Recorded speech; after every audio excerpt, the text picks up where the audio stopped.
نحمدہ و نصلی و نسلم علی رسولہ الکریم۔ معزز سامعین گرامی قدر، آج کے درس میں ہم جس موضوع پر بات کریں گے وہ ہے مستجاب الدعوات بننے کا وظیفہ۔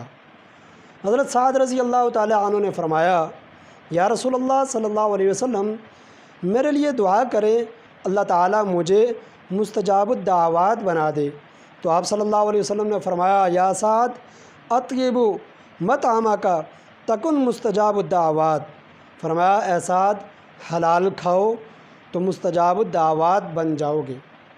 اب مستجاب الدعوات کسے کہتے ہیں؟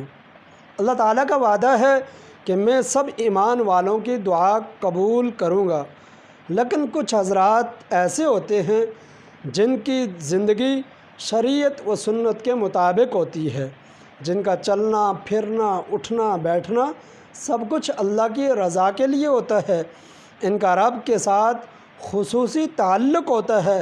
ایسے لوگ جب دعا کے لیے ہاتھ اٹھاتے ہیں تو رب دنیا کا نقشہ بدل دیتا ہے۔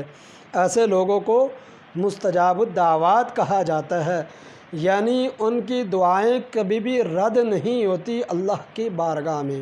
اس لیے آپ صلی اللہ علیہ وسلم نے حضرت سعد رضی اللہ تعالیٰ عنہ سے کیا فرمایا؟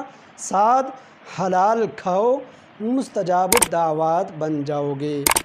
کتنا آسان نسخہ بھی ہے اور کتنا مشکل نسخہ بھی ہے کہ اگر یہ چاہتے ہو کہ میری ہر دعا اللہ کی بارگاہ میں قبول ہو، میں اللہ سے جو کہوں اللہ فوراً وہ پورا کر دے، اس کے لیے ضروری ہے کہ اپنے رزق کے اندر حلال طیب پاکیزہ رزق لے کر آؤ۔ حلال کھاؤ، اللہ دعائیں قبول کرے گا۔ حلال کھاؤ، اللہ تمہیں مستجاب الدعوات بنا دے گا۔ اگر رزق حلال نہ ہوا تو تمہاری دعائیں رب کی بارگاہ میں قبول نہیں ہوں گی۔